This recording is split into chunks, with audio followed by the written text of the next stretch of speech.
lots of these half-Tudor style buildings, which are very common here, and unfortunately some of them are. But you may know the other name for the crossing till death. Yeah, we should bring that back.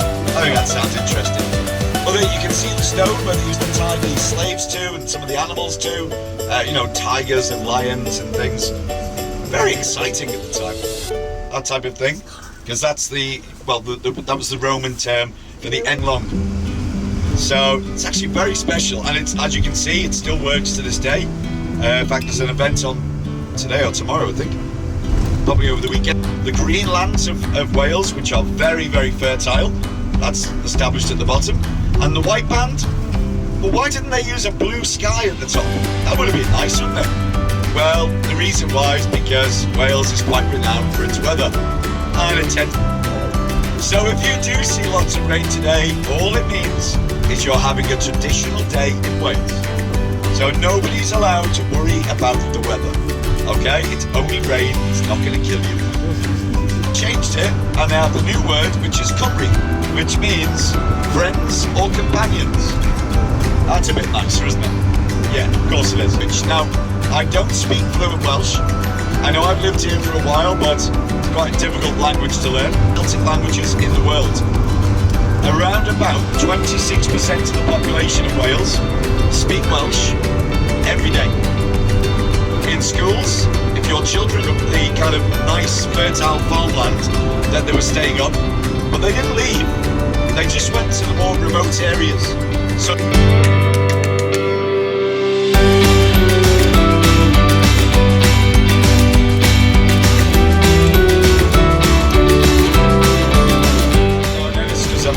Drive as well as speak to you.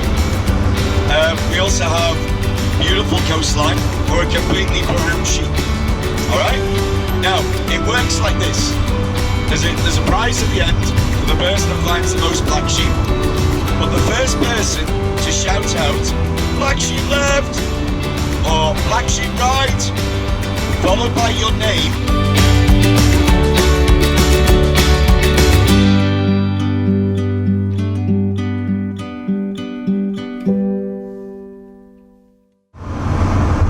know what the other song's called?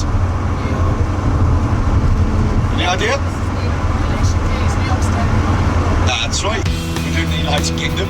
Some people like to call it its own country, but it is classed as part of the United Kingdom, together with England. Your first castle, it will be a castle called Bodlewithin Castle. Because it was made almost entirely of very beautiful Welsh Anglesey marble. A very expensive product. And one of the reasons for this is because of Canadians. We got any Canadians on board? No? Okay, won't upset anybody today. So, if we go back to the times of the First World War, this castle was actually both the First and the Second World War was turned into a hospital for the soldiers that were generating clean electricity. Is something that Wales is actually very famous for, mainly because of the terrain, because of the sea, the wind, the weather, the amount of water we have, and the mountainous terrain that we have. And that means that we were at the forefront for many years on things like hydroelectric power. The only thing it's really been used for has been as an emergency shelter for Jewish refugees during the Second World War stints. You will see a mountain that sticks out into the sea. It's very easy to see. And it's called the Great Orme, O-R-M-E, and it became literally one of the most popular resorts for everybody. Believe it or not, factories many years ago used to work on a system where a factory would shut down for 1 or 2 minutes to get you to an optician's. Over in these fields on the right, my instructions just before you get off the bus when we stop, you are going to get 45 minutes, so that's plenty. What Lewis Carroll did is he came here, he watched the Victorian tourists and their behaviour and their characters, their pets, some of the animals and wildlife in the community around here, and basically used all that information to make the stories of Alice in Wonderland. So for all to know where one is, you can go and take a photograph if you wish.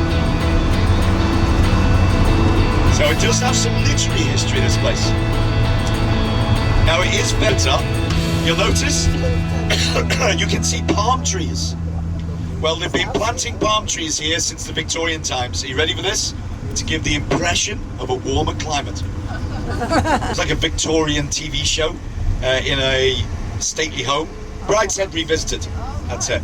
Yeah, so they're filming that place. It's the oldest still surviving hotel in Llandudno. It needs a bit of money spent on it.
But Edward came down here to Wales and he did things slightly different. Yes, he attacked, but he also decided to subdue. And these were situated along the North Wales coastline and they were set 1 day's march from each other.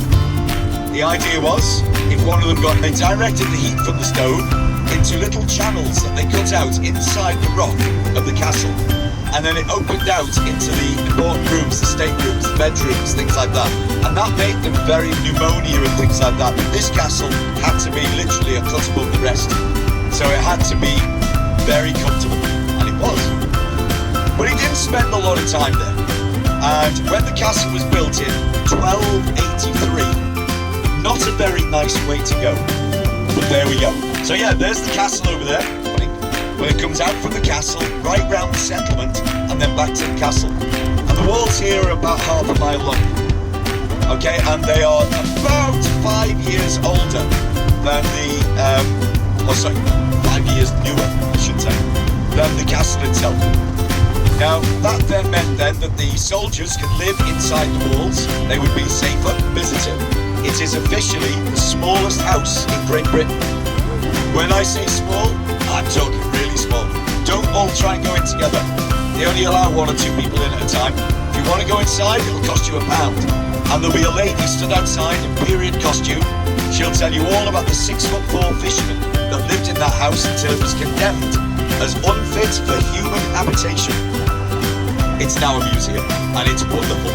And the lady that stands outside, she's wonderful too. Just get a photo with her, because she's great. The kingdom.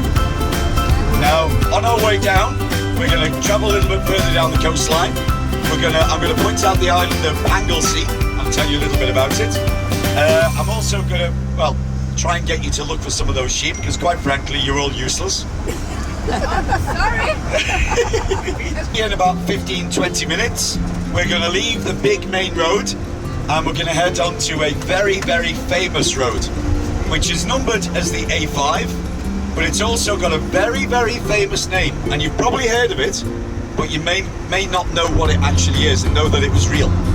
Does anybody know the last song that the Beatles did as a group? The road comes from London, comes all the way up towards North Wales, and then it has to travel through Snowdonia, the most difficult part. Got to go through the mountains, the rivers, goes right the way through Anglesey to Holyhead. And it's an amazing road, and it's so good that even nowadays it's still exactly the same. It's amazing. At one point, the island was completely full of rats. The rats swam across to other people get into difficulty, and we've had to have the rescue helicopter sent out to come and rescue our people. That's how I met him. Which basically say that no man had ever the right to call himself a true captain unless he's navigated the Menai Straits.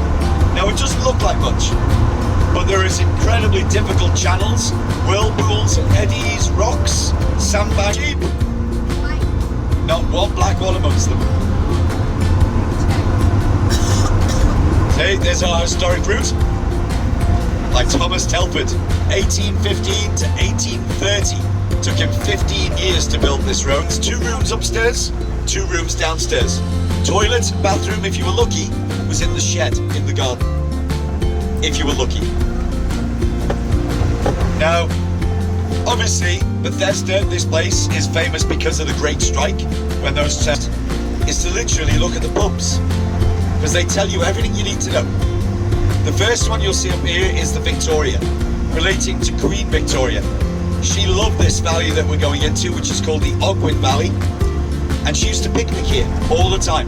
So there she is up there, around the corner, Shire, and so he's responsible for all that. So actually, King Henry VIII is a pretty good guy. He just had a bit of a naughty social life, just a bit. It's awesome. There's our slag piles there.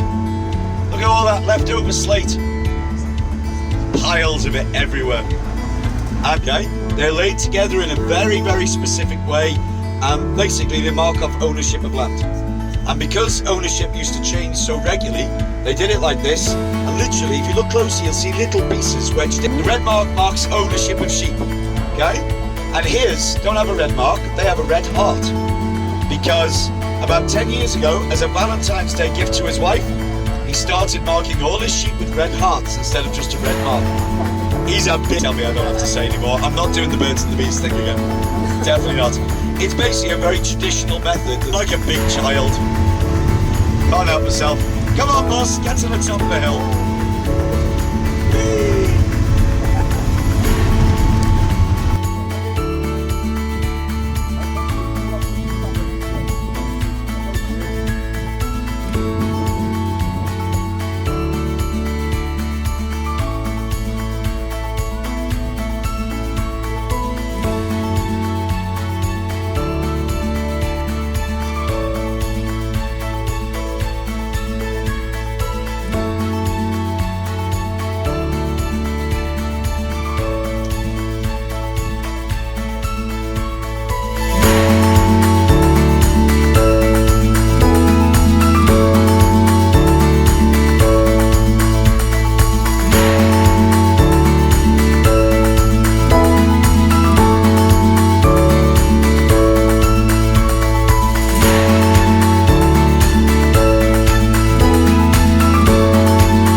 We have a loch, in England we have a lake, and in Wales we have a llyn. And this is Llyn Ogwen, Excalibur's lake. Legend to be worthy that the sword was thrown into the lake. There's also another one up on the mountain up there, which is also rumoured to be Excalibur's lake. But we're closer to this one, so it'll have to be this one today. Now, we're going to head a little bit further through Snowdonia now, and we're going to head to the beautiful and very isolated little village in the wood, or church in the forest. You will understand why it's called that when you get there, okay? It's very, very remote. It's in a wooded area at the bottom of a valley, and it really is in the middle of nowhere. But when you see it, it actually looks like an alpine village. Looks like it belongs on the top of a mountain with cars and skis on the back, and of course, people walking around in ridiculous ski clothing. Well, it's a very old but very useful village for hundreds and hundreds of years. Before the times when this road was built, during the times of things like providing you're not on private land. So that's why this place is so popular. If you look, hold on, you can't see it now. The mountain that you walk towards when you went up your path is called, and when you climb the almost 3,000 feet to the top of the mountain, you then climb Adam and you jump across to Eve. Now the rocks themselves are only about 7 feet high on one side. On the other side, it's almost a 3,000 foot drop. So when you're jumping between them, it is literally terrifying. And obviously in bad slippy weather, it can be really dangerous. But, talking about, but it'll soon become apparent. Next heap, on the right. Name? John. How many? 5. John got 5. Keep going. Keep going. Keep going. Honest, keep going. Alright, Ken. John. Thinks everyone goes insane for Black Sheep. Look at them. Black Sheep everywhere. Are you ready for me to melt your heart? Are you ready? About 50 years ago, there was a wonderful lady, and she fell in love with those little black sheep. So much so, they didn't notice it. It was only about 80 years ago they noticed the house was there, because somebody unearthed some trees and bushes. And it's now been turned into a little tea rooms. It's the only way they can keep it going. But to be honest, I'd live in there tomorrow if I could. And my house is 330 years old. I like to think so anyway. Now, the River Lugwyn on our left here runs down into Betus Icoed, church in the forest or chapel in the wood. And it drops off a waterfall here called Swallow Falls, which is a proper vertical waterfall, but we don't have time to go down and see it. But as a fruit of spirituality and, relaxation, people come here every year and just relax by those rocks because there's something about the place. At Christmas time and celebrating you found, so that we can tote up the points later, but don't worry, there's still more to find. Just a few. So there's our bridge. And as you can see there, this archway was constructed in the same year.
19th century, they embarked on a protection order.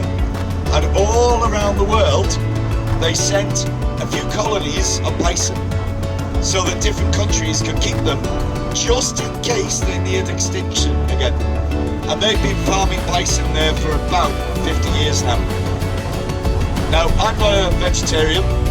I don't really eat bison, but they do sell bison very, very, very low in fat. It's very lean. So to all vegetarians on the bus, I apologise. But this is my river.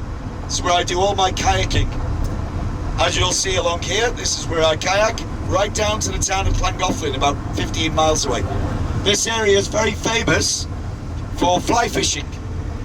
And a lot of people come and fish for rivers. It's where my doctor's is. Couple of shops. That's about it. There is a police station here though. And I don't think I've ever, because there's not a lot of crime around here. That's the Mad Oak Llewellyn. So Mad Oak Llewellyn was the first, Owain Glyndwr was the last. And Owain Glyndwr has gone down in the history books, in Welsh history books I should say, as the most important Welshman ever. But in his final battle, the Battle of Ruthin Castle, he took a band of about 2,000 men and he attacked in a job with the traffic. However, along this road today, this afternoon, he's done a rubbish job. Stuck behind too many slow vehicles. Does anyone need it a bit cooler in the back? No? You okay? Now, over on the far side over there, you might have known that kind of greyish mountain over there. That's called World's End. And the rain would fall onto World's End, dribble through the rocks, and it would be cleaned to an inch of purity by those rocks. And it gave the most perfect drinking water. You can't get lost. And if anyone's thinking of having a swim, but can't swim, okay, it's only 5 feet deep. So when you get on the aqueduct, if you're gonna fall off, fall into the water, not off the aqueduct, okay? The canal systems in the UK are only 5 feet deep everywhere.